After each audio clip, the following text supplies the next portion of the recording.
Hello বন্ধুরা, এবার জন্মদিনের রায়কে প্রপোজ করে বসলো অনির্বাণ। মিঠি ছোড়াতে দারুণ চমক আসতে চলেছে। কি হতে চলেছে আসুন দেখে নিন এক ঝলকে। জি বাংলার জনপ্রিয় ধারাবাহিক মিঠি ছোড়া নিত্য নতুন চমকের কারণে শুরু থেকে দর্শকদের দৃষ্টি আকর্ষণ করতে সক্ষম হয়েছে এই ধারাবাহিকটি। প্রথমে দীপার সঙ্গে পেরে না উঠলেও সময় পরিবর্তনের পরই আমূল পরিবর্তন আসে ধারাবাহিকের কাহিনীটিতে।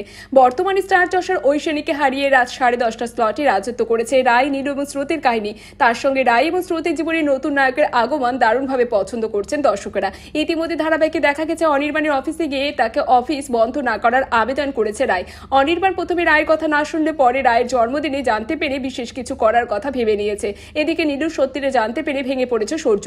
নীলু এবং সুচিস্মিতা মিলে তাকে বারবার ডাকলেও দরজা সে খোলে না। ওদিকে দেখা যায় কলেজে সকলের সঙ্গে ক্যাম্পে চলে গেছে স্রোত। আর ক্যাম্পে গিয়ে যদিও স্রোতকে রোদের মধ্যে বসিয়ে রেখেছে সার্থক, বিরক্ত হয়ে স্রোত বলতে গেলেও সে স্রোতের কথা কোনোভাবেই কর্ণপাত করেনি। এদিকে ক্যাম্প শেষ হতে ক্লান্ত হয়ে শুয়ে পড়েছে স্রোত। তার সমস্ত বান্ধবীরা এসে তাকে ডাকলেও সে ওঠে না।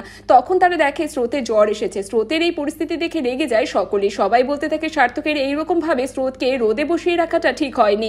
এদিকে বাড়িতে বসে বসে রায়ের কথা ভাবতে থাকে সূর্য। সে ভাবতে থাকে কেন রায় এরকম একটা মেয়ের সঙ্গে তার বিয়ে দিল।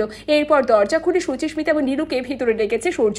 নীলুকে সে বলে নীলু যে ভুলটা করেছে তার কোনো ক্ষমা হয় না, সে আর নীলুর সঙ্গে সম্পর্ক রাখতে পারবে না। সূর্য নীলুকে এটাও জিজ্ঞাসা করে যে তবে কি রায়ের বিষয়ে সে সমস্ত কথা নীলু বলেছে সেগুলো মিথ্যে।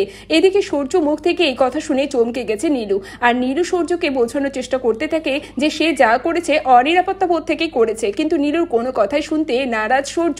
এদিকে বাড়িতে এসে কান্নাকাটি করতে থাকে রায়। তখনই ঘিরে তাকে চলে এসেছে বৌমনি। বৌমনির সঙ্গে কথা বলতে বলতে রায়কে মেসেজ করে অনির্বাণ। রায়কে সে জানায় সে তার শর্ত মেনে নেবে, কিন্তু তার পরিবর্তে আজ তাকে সন্ধেবেলায় দেখা করতে হবে। এটা শুনেই হাসি ফোটে রায়ের মুখে। তড়িঘড়ি রেডি হয়ে বেরিয়ে যায় রায়। রায়কে ক্যাফেতে দেখে অবাক হয়ে যায় অনির্বাণ। রায়ের হাত ধরে অনির্বাণ জন্মদিনের শুভেচ্ছা জানায় রায়কে। রায়ের সঙ্গে কেক কেটে অনির্বাণ রায়কে বলে তার একটা গুরুত্বপূর্ণ কথা বলার আছে। তাহলে কি এবার রায়কে নিজের ভালোবাসার কথা জানাবে অনির্বাণ? আপনাদের কি মনে হয় অবশ্যই কমেন্টে জানান। আর মিঠি ছোড়ার আপডেটটি জানতে অবশ্যই আমাদের চ্যানেলটির সঙ্গে এইভাবে জুড়ে থাকুন। ধন্যবাদ।